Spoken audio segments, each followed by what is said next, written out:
Hello, my sweet friends. Welcome to the Art Cake Coach podcast. My name is Cristina Revalo. I'm a sugar paste modeling artist, a teacher, a coach for cake artists, Cake Friends Day creative community manager, award winning cake decorator, and representative of international cake competitions. I'm so happy to have you here.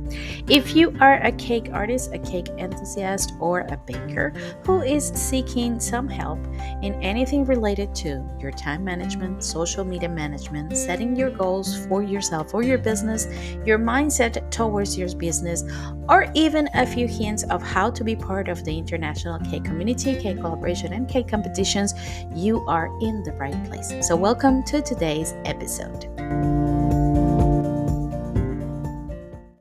Hello, my sweet friends, and welcome to another episode of the Art Cake Coach podcast. Christina here. We are in the week right before Christmas. So, today I have for you a very special and sweet Christmas episode for my cake friends.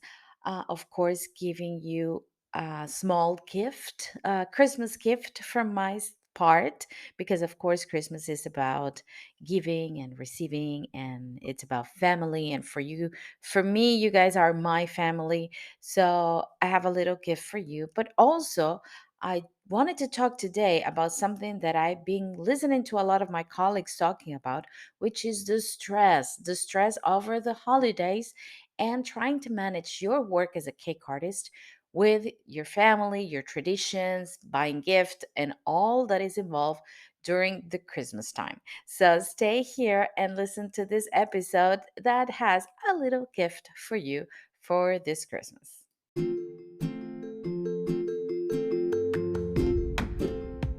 And before we start this episode, I want to remind everyone here at the Art K Coach podcast that the coaching group, our private group, is officially open for enrollment for only 20 euros a year. That's it, guys. Only 20 euros a year.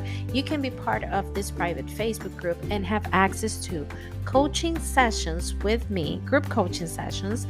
That is not going to be a live event, it's going to be a session in a Zoom class that we can talk and interact to each other. And that will be from January to February. We're going to work on our goal setting. From March to April, time management. From May to June, social media. And from July to September, teaching your craft. You will also have 50% off in any special activities done in the art cake school, like special group coaching from October to December, individual coaching sessions at 50% off, and online classes and tutorials.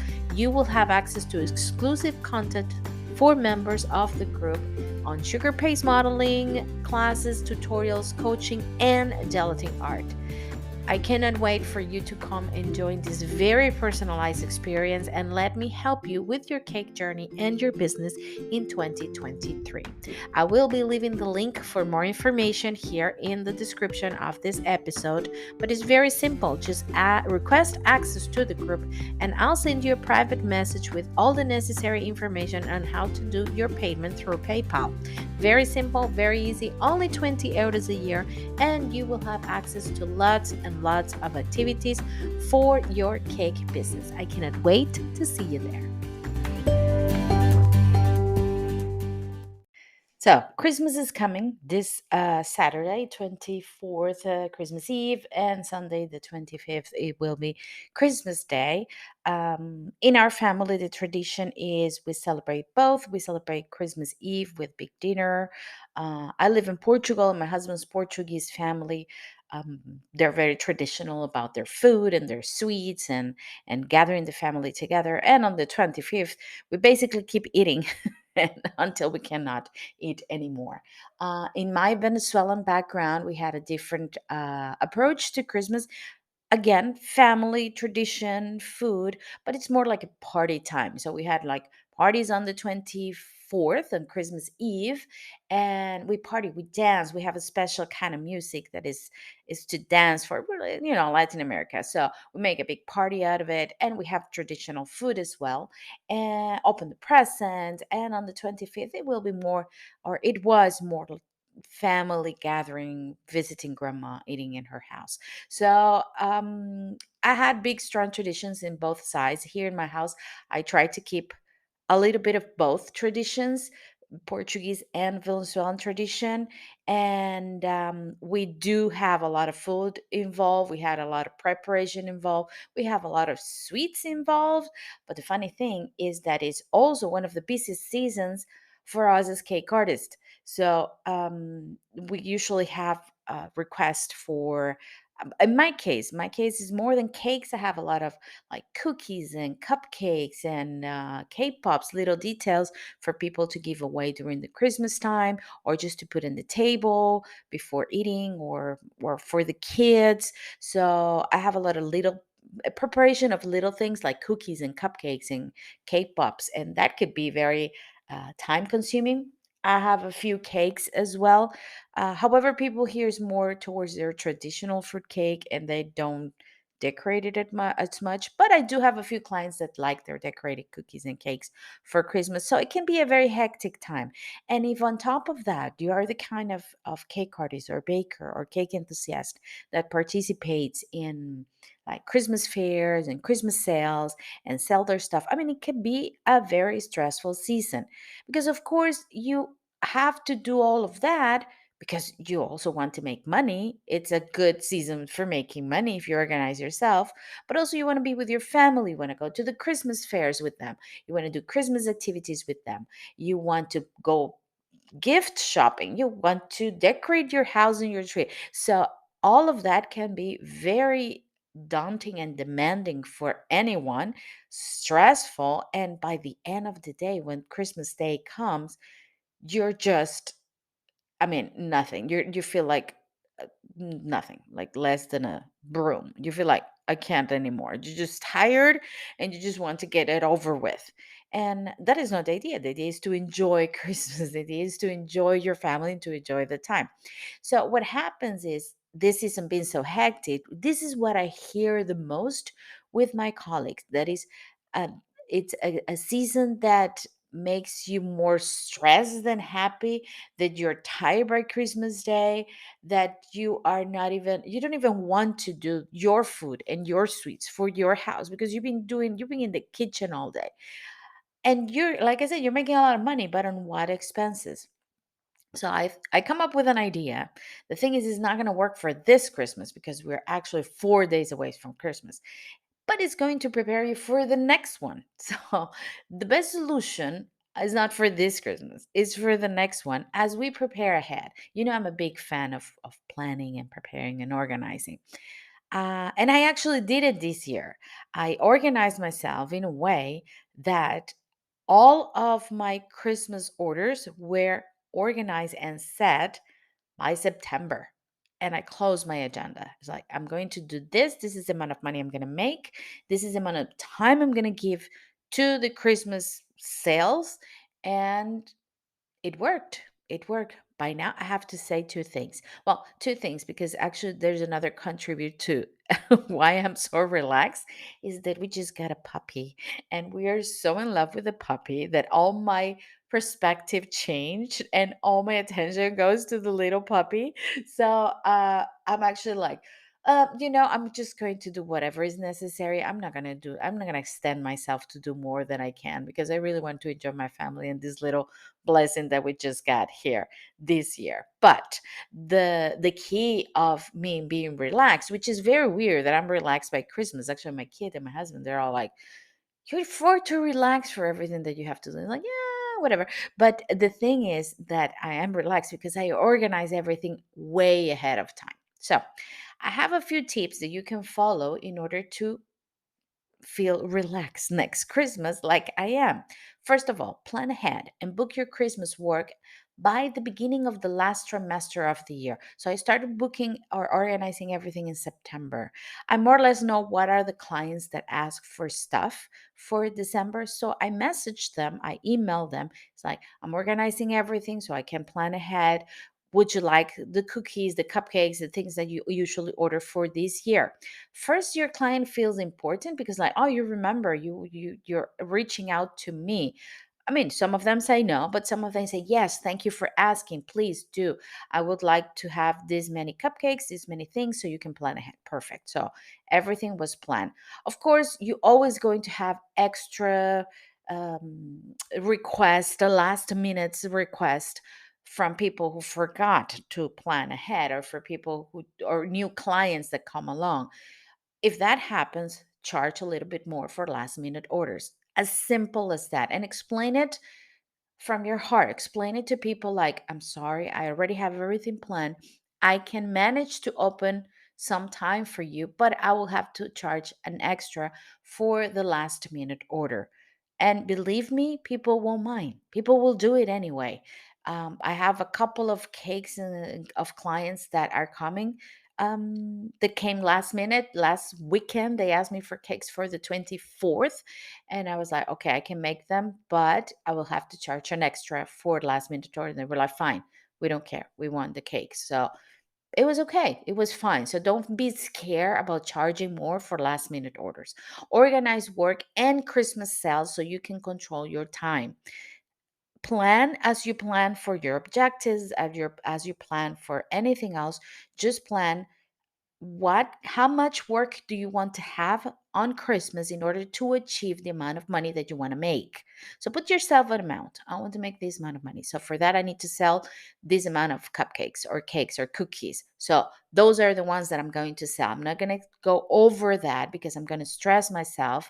And really, how much more you can earn? It's like, unless you can, if you can and you're willing to do it, just do it. But from experience, you're going to get extra tired and you're going to hate yourself for that. So organize your Christmas work. Christmas sales. Usually people participate in these Christmas fairs or Christmas sales, and you know what weekends they are, you know what days they are. So you will organize, I need to bake this amount of cupcakes or this amount of cookies for this time, and I'm going to sell those. So you can organize your time. If you teach classes, if you do tutorials and collaborations, try to plan them ahead.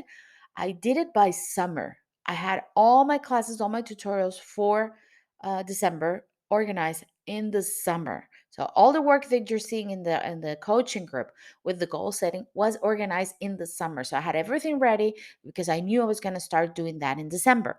And I know December can get hectic. So if you have any classes, tutorials, videos that you want to edit, I know the summer doesn't feel like a time to start doing Christmas stuff, but believe me, it will come handy because at the end of the year, when you see the month going by, and of course, before Christmas, we have Halloween, we have Thanksgiving, we have a lot of things going on, and you will not have time to prepare for Christmas. Organize and plan as you're planning everything related to work. Organize and plan your family time, your Christmas gift shopping, schedule your going out with your family, going to a special Christmas event, a concert, or a Christmas tree lighting, or a Christmas Wonderland fair, whatever you want to do with your family. Organize it too, because that way you will know that the time that you're spending with your family in that activity, it's for them. You know what is terrible? When you are with your family on a Christmas activity, thinking that you have to get home and turn on the oven and bake 2 dozens of cupcakes, because you're not either in the cupcakes or with your family. So organize the time with your family, the Christmas gift shopping, and be there at that time, because that's the time you block for that activity. And very important. Talk to your family about expectations.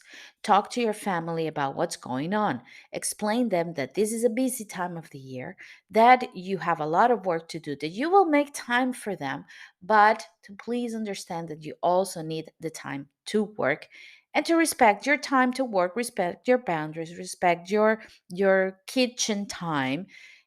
I always tell my kids, I say this because that's what I do here at home. I work from home. They're here, and usually they're on vacation at this time of year. So they will come into the kitchen every 5 minutes, like, I'm hungry. What are we doing today? I'm hungry. What are we doing today? Are we going to go out today? I want to go out today. I'm like, I'm baking, I'm cooking. I told you I'm not on vacations at this time. I'm working and I need to get this done. So by the 24th, 25th, and maybe the week ahead, I can take a couple of days and be with you. So explain to your families that don't expect them, that they won't expect you to be there all of the time because you have work to do. Setting boundaries is super important with your family in a nice ways, of course, in a very positive, and make them evolve if you can. Like with my kids, for example, my kids are big enough. So my oldest one, I said, mommy's going to be today working all day in the kitchen. Can you help me with lunch? We can do this and that. While I'm baking, you can do this, and I can, take a look and help you. So they feel involved. With the little one is like, you can pass me the, I don't know, the food coloring or whatever. Make them involved so they won't feel like you're leaving them out of whatever you're doing. And at the end of the day, you're spending Christmas time with them, or the before Christmas time with them. This is what I do, and I hope all of these things can help you organize your Christmas a little bit better and take the stress out of the season, because it's a season to be jolly. I'm not going to sing, but it's a season to be happy and to be jolly. And because of that, one of the things that I'm going to leave you in this episode is a small gift about you on Christmas. So, Christmas is a time to reflect, to be aware of your blessing, and engage on a positive mindset. For those that celebrate Christmas per se, but if you celebrate any other kind of holiday, they go around more or less in the same thing. Reflect on the good things, spend time with your family, count your blessings, and engage on a positive mindset, whatever you believe, because I'm not here to tell you what to believe. And of course, I'm talking about my experience with my Christmas.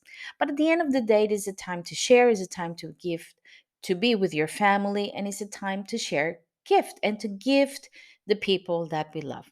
So, I love you all so much. And like I said, for me, you are my family. This community is an extended family of mine. So I have a gift for you today. The gift of telling you that you are a very special human being just for the following facts. If you're listening to this episode, your life has some privilege where you either have a phone or a computer to listen to a podcast, the time and the disposition to do it. And that means that your life is good. So be thankful for that and acknowledge that you have a special life and you're special. If you're listening to this episode, you're seeking for improvement. And for sure, you have improved a lot in your life compared to the past. You're not the same person as you were, let's say, 3 years ago. I'm sure you're not. You have learned and you have changed for the better. So that makes you a very special person. If you're listening to this, you know you're not perfect because you're looking to be better. And if you wish to become better as a person or as a cake artist or at your job or with your family, is because you know you can, you have that ability, and that makes you special. If you're here today, is because you have unique skills and abilities that translate into beautiful cakes and beautiful sweets. And that leads you to be creative and to be in this creative path. And that, my sweet friend, is a superpower. And that makes you special. If you're here today, is because you have goals and ambitions that make you want to be better and have that thrive to improve.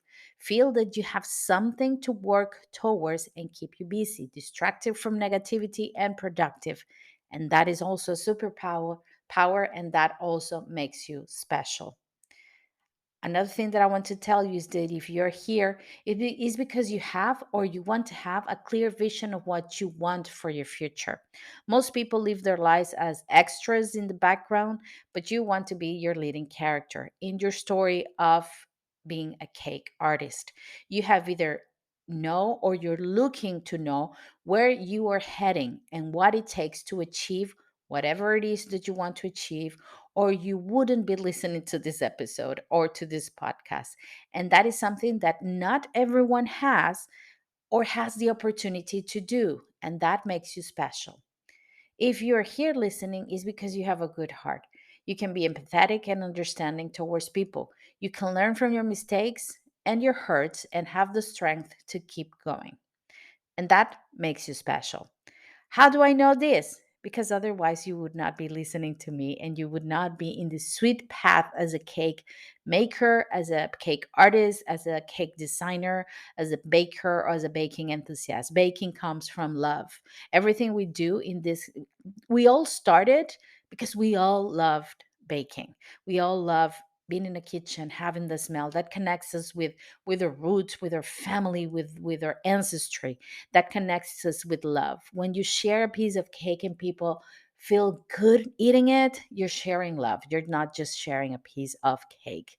So that's why I know that you would not be in this sweet path of life if you were not a special person, and you would not be seeking to improve yourself if you were not a special person. So this is my gift to you this Christmas, to tell you how very special you are as a cake artist, as a human being, as a person, as my sweet friend, and as part of this community. And with this sweet note, I will leave you today wishing you happy holidays, Merry Christmas, and above all, to stay safe and stay creative. Lots of love, my dear people, and I will see you again. If I can, I will see you. I always say I will see you. I don't see you, but I will be here next week with a very special episode for New Year. So stay safe and stay creative.